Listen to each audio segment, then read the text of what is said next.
Today we begin with Psalms 38. And it's a very nice psalm because it has to do with a person who's feeling down because of their own sins. The idea that, O Lord, rebuke me not in thy wrath, neither chasten me in thy hot displeasure, for thine arrow stick fast in me, and thy hand press the sore on me. Here's someone who's feeling his own iniquity. He's feeling that God is coming down upon him because of things that he's done. And he does. He goes that mine iniquities have gone over my head as a burden. They are too heavy for me. It's his own iniquities. He's not blaming this on society or culture or other people or his enemies. This is him. This is the psalmist dealing with his own feelings of inadequacy and sinfulness and calling out for mercy. He says, I am troubled and I am bowed down. I go mourning all the day long. My loins are filled with loathsome disease, and there is no soundness in my flesh. I am feeble and sore broken. I have roared by season of the disquietus of my heart. My heart won't even let me feel quiet. I'm so disturbed about the things that I'm doing. I'm reminded of something that Paul will later say, that when it comes to sin, the things I want to do, I don't do. Things I don't want to do, those are things, who's going to help me because of this sinful body I live in? Here's the psalmist dealing with the same thing. My soul heart panteth, and my strength faileth me, and the light of mine eyes, it is all gone from me. My lovers and my friends stand aloof from my sore, and my kinsmen stand afar off. Those that seek after my life lay snares for me. When we're involved, especially in personal sin, our enemies take that time to pounce. Our enemies take that time to prey upon us. And he's feeling weak, but what does he do? He goes, hear me, unless otherwise they should rejoice over me when my foot slips. See, he's saying that his foot has slipped. No one made him slip. His foot slipped.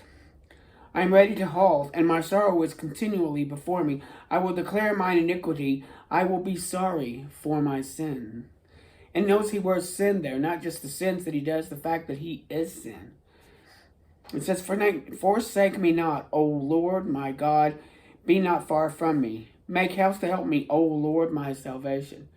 An interesting thing here at the very end that it says, forsake me not, O Lord. It's the capital L, capital O, capital R, capital D.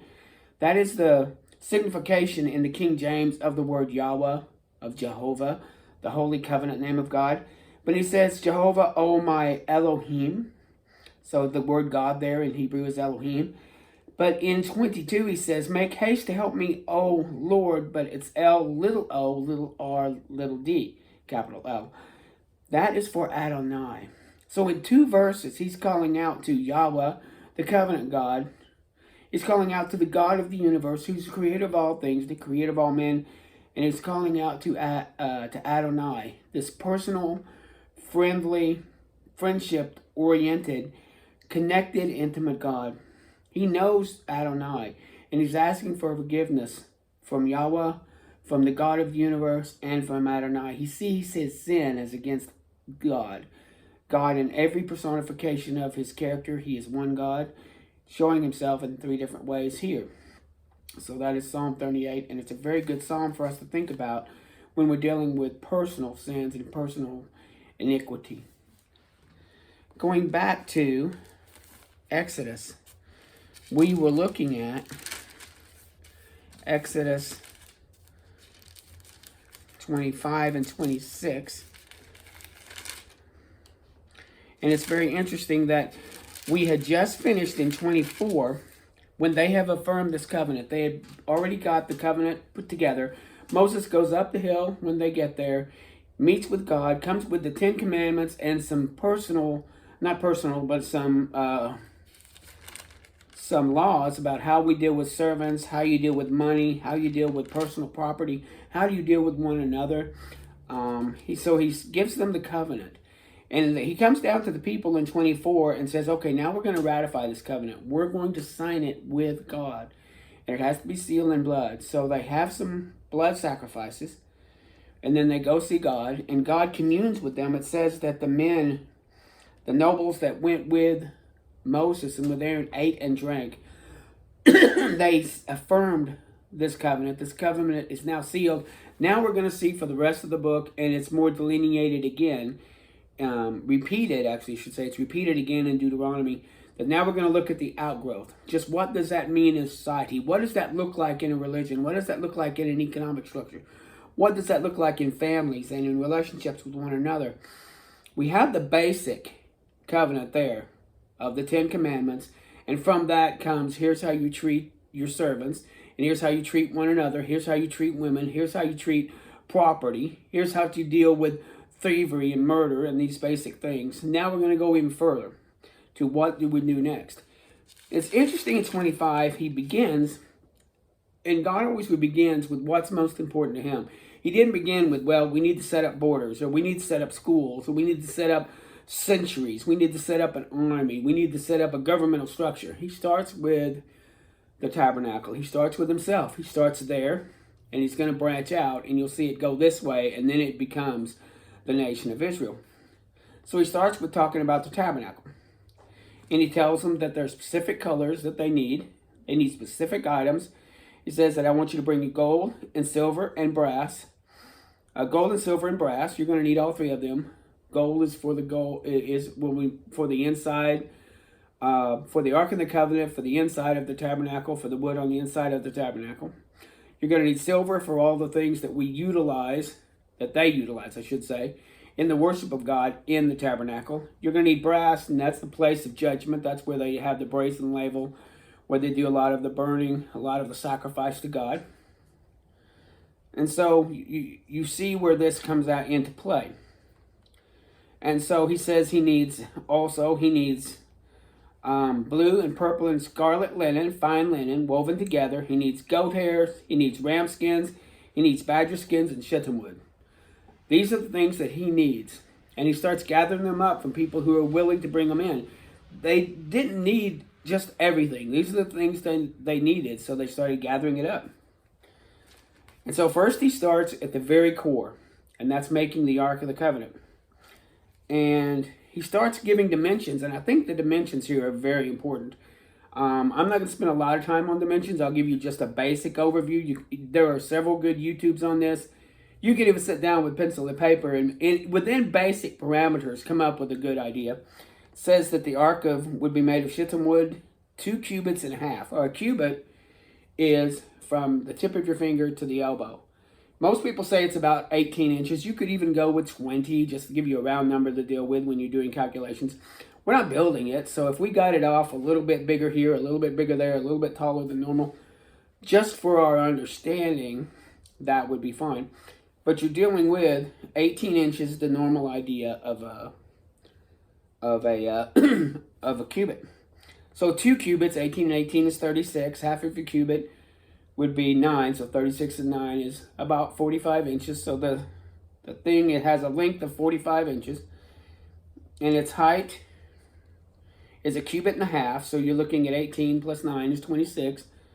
And it's a cubit and a half in height and a cubit and a half in breadth. So it's this thing that's as tall, that's square, that's as tall as it is long, tall as it is wide, but it's longer.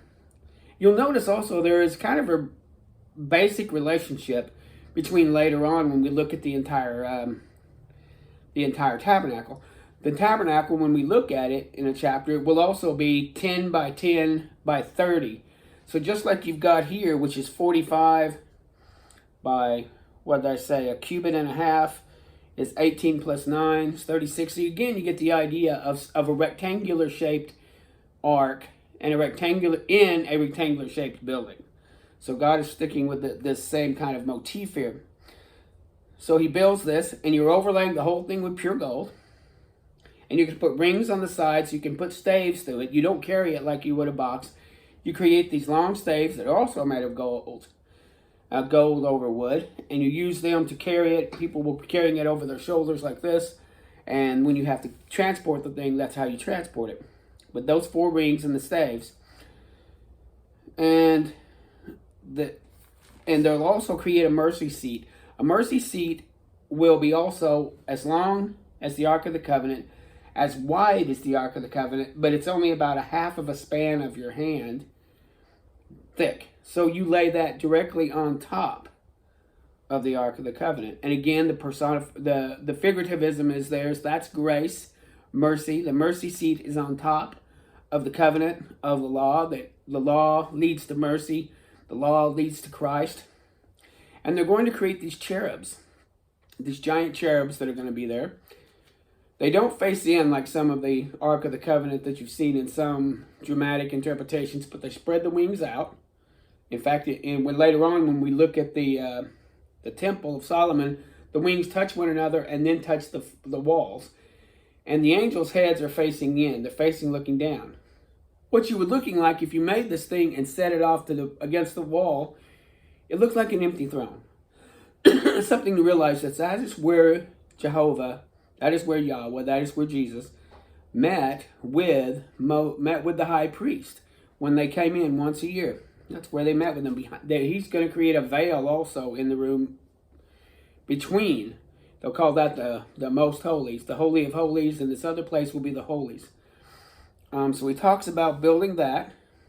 Talks about building a table, a smaller table, which they're going to put out in front of the veil, which is on against the wall. There they're going to make it out of pure gold. He's got the dimensions here. 2 cubits shall be the length, and a cubit the breadth, and a cubit the height. So it's this little square table, and it sets to the side, and that's where they keep the showbread. That's where they keep their utensils. That's where they keep the bowls and the spoons and the covers, they were all made of pure gold, and they're set on this table for showbread. He wants showbread in front of him forever. He also has them make a candlestick. And now, if you've ever seen the Jewish menorah, that's exactly what we're talking about. 1 stick that comes up, 3 that come out on each side. They have little knobs, kind of like almonds that go out. It's a very beautiful candlestick. Holds 7 candles, of course. They light the one in the middle and the other 6. We are reminiscent of Jesus saying that I am the vine, you are the branch. Here we have this vine going up, and then we have these branches. He is the main light. We are the little lights. The interesting thing that I'm also going to mention, and I'm getting ahead of myself a little bit, they will encase this entire room with gold. And they'll also have gold embroidery on the veil. So what happens is if you light this candle and put it in there with all that gold is highly reflective. You mean you don't have windows in here. You don't lift the door to the tabernacle and see darkness. You're actually going to see the glow of the gold. And the gold will be reflecting the light all over the place. So it's really going to be very beautiful when they're done here. And they make that, and they make tongs for so they can light the lamps. And they give them, and thou shalt make 7 lamps. Therefore, when you light the lamps thereof, and you may light over against it, and the tongs thereof, and the snuffer dishes, some be of pure gold. You're going to have to snuff it out if you're going to transport it. So they're going to have these snuffers that they use to go to put the lights out. And they follow this pattern to the T.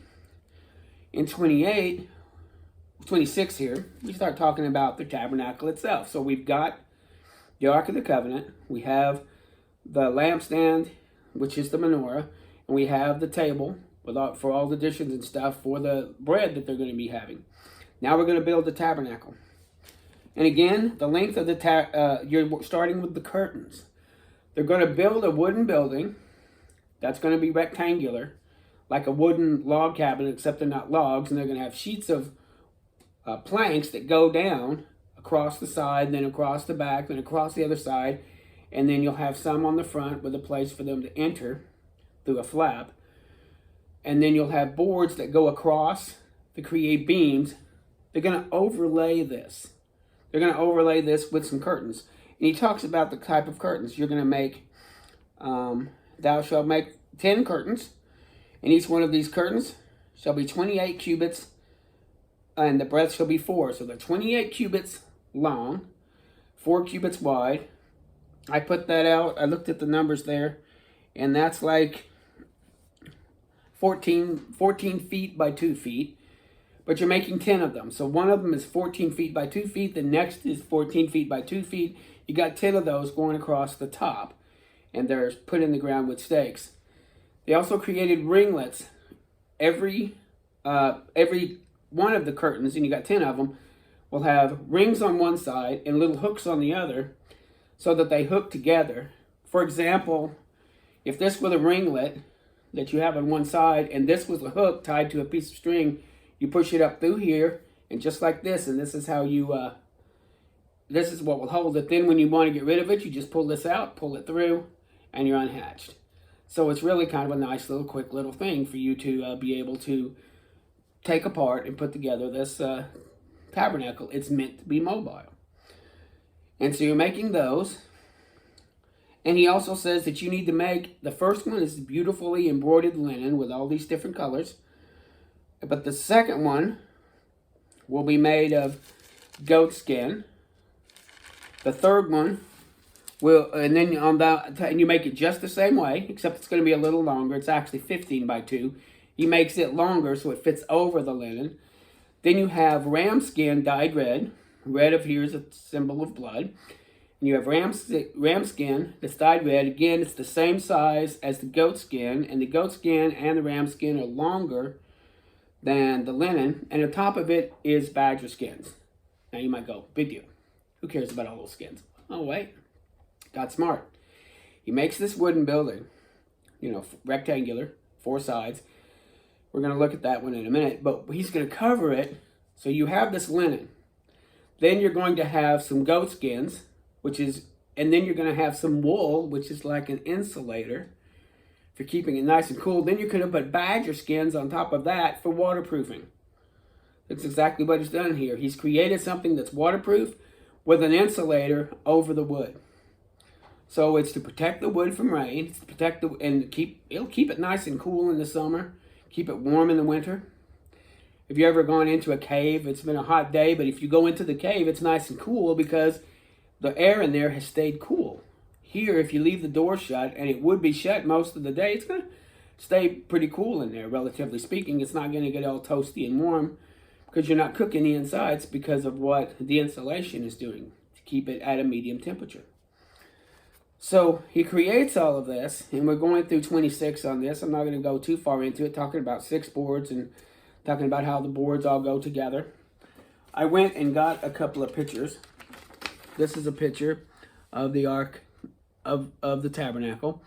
Again, you're looking at a rectangular building. Again, it's like 2 squares, or actually it's 3 times as long as it is tall and around. You'll notice that it's more like a cube in the doorway, but it's going to be 3 times longer going to the back. And then, of course, here you see them dealing with the bronze level, going with the washing and going with the burning of the sacrifices. And, of course, the fencing to keep out anyone who's not a Levite. Here's another rendition, an idea of let us what the tabernacle would have been like. Again, this is highly mobile. They also set it up to where the wood would be connecting with one another. They would create these loops or these hooks on top so that the wood would connect with one another with these latchets, and they would just latch the wood together. And then sometimes on the corner you might have a latch going this way and then a latch going this way. So you're latching the wood together to create this wooden thing. And when you go to take it apart, you just unlatch it and you take them off. Very clever, very creative that he's done here. So we're going through and we're looking at the size of this tabernacle also. I looked it up. So it's like 15 foot by 15 foot by 45. So again, it's 3 times as long as it is high and wide. It's a rectangular building. And really and if you see here on this page, you'll see also where the veil was put in, and the Ark of the Covenant would be back there with the cherubim. So it's a beautiful, it's a very beautiful building. It's put together by a beautiful God, and it's worth looking into. There's several good YouTubes. There's several good places to look at. I won't spend a lot of time on going through all the intricacies of how this is made, but don't just glaze over this part of Exodus. Don't just fly through it trying to get to the good stuff, trying to get to the action. We're going to have like 5 more chapters where we deal with the garments, the altar, the courtyard, all of these things. And they're all connected together and they're equally beautiful. And let's hold them as high as we would some of the action, because there's really wonderful things in here that tell us about our God. Thank you.